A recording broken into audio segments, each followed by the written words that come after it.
when you're talking about who makes it, and we're not talking about Whitney Houston, we're not talking about Carrie Underwood or Miranda or Stapleton, we're talking about the acts that make it and have really good careers. I think that's because they're not conflicted.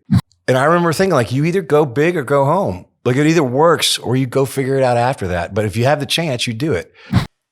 As a youngster, you think you can control everything. You think you can control whether you're going to have crowds and control whether you're going to have hits and you're going to control whether you can. As you get older, you realize it's not. So what becomes important to me? The song and the live show.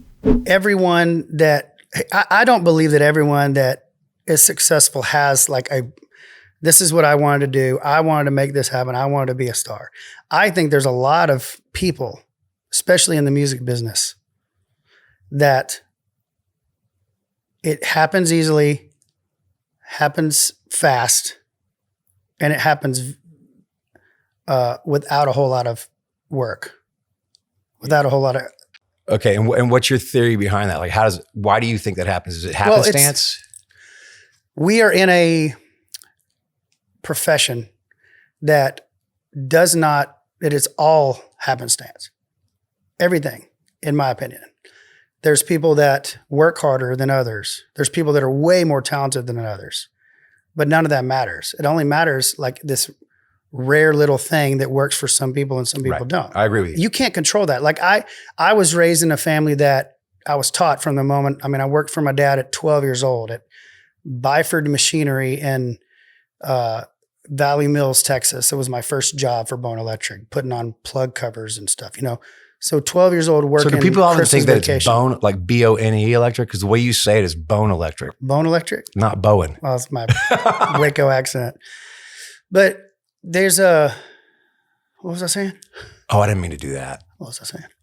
Oh no, but like I was raised that way. Like, the harder you work, the more things are going to happen for you. Like if you're an electrician, you work harder, you put more hours in, you're going to get paid more. You're going to, with almost any job in the world, you're going to get paid more. You're going to be more successful. It is not the case with music. And we see it over and over and over again. There's people that do the work and there's people that don't do the work. And there's no rhyme or reason why one works and the other doesn't. That's the hardest part.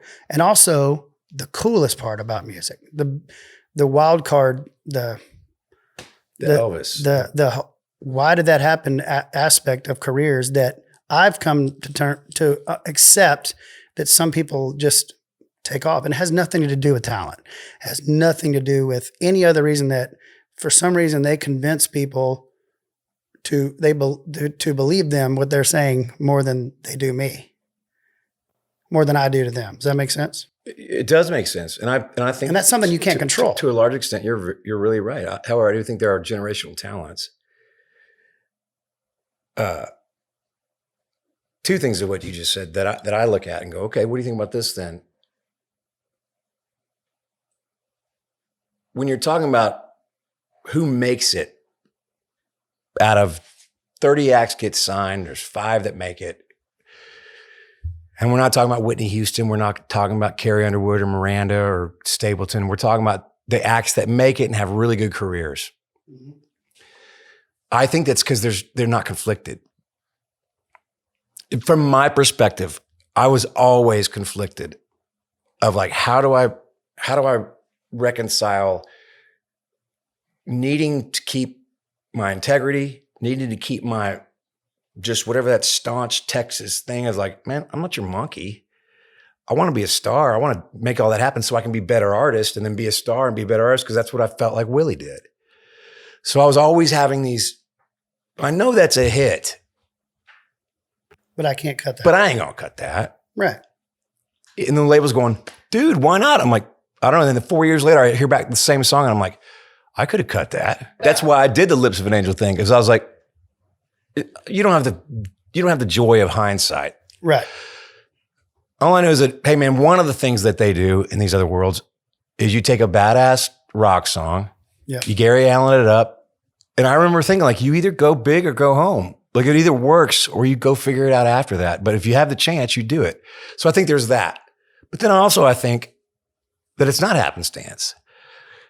Like you and I both, well, we both knew Miranda when she was 15, or I she was coming to shows, and I saw her grow up. And the minute I saw her, I go, there's something different about, like, first time I met her, she was the first act on a 12-act bill in Nacogdoches. And I was there because my transmission was broken. So I couldn't go to the hotel. And I was like, who's that chick? And then I was on the same label with Taylor Swift. And I go, oh, that's a different deal. And people would send me Chris Stapleton songs as demos for me. Is Taylor Swift a generational? Yes. It might not be because she's Ray Charles. Right. It's not because she's Stevie Wonder. Because of who she is. It's because she's Garth Brooks. Because she plays the game, plays ball. She is the game. Yeah. And she figured out what it was. She wasn't at one point. No, from the minute I met her, dude, she knew exactly who she was going to be. And if she didn't make it, she was going to fail spectacularly. But there's no fail. Yeah. Like that's what I'm talking about. Like there was just no doubt. Like the same way like Garth Brooks isn't George Strait, but George Strait for sure ain't Garth Brooks. Right. And they both know it. It's knowing who you are. And I think Stapleton was all like, I remember getting demos from Stapleton. I'm sure you got them too. And you wrote with them where you're just like, I don't know how this is going to work, but if this doesn't work, then I need to be out of the business. When I say, hey, Wade, how do you want to get there? It takes surrounding yourself with a team that can do that. It takes all of that shit that you just mentioned earlier, that killing yourself practically when you're not 30 anymore, killing yourself to go fly to the stations and do all the monkey dance and all that. Anymore. None of that.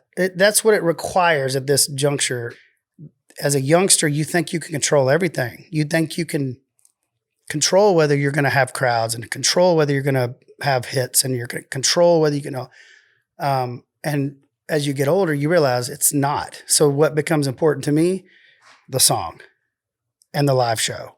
And I guess when I say I think there's one more thing that happens, I guess I put that back on me saying I got to write that song or I got to write that record that just that's really what it is. I mean, we can talk about all the labels and all the BS, whatever we want at this point. But the songs is what really comes down to. With certain people, it's not happenstance. It is by design. They're just that good. Yeah. Like Willie Mays is going to be Willie Mays no matter if he thought he was going to be a ball player or not. Yeah, I mean, and I think for some of them, it just comes very easily, very naturally. It's just they're just blessed to have that. You know, it's like same reason somebody looks like, and other people look like me. You know, like there's they're God-given muscle. You know.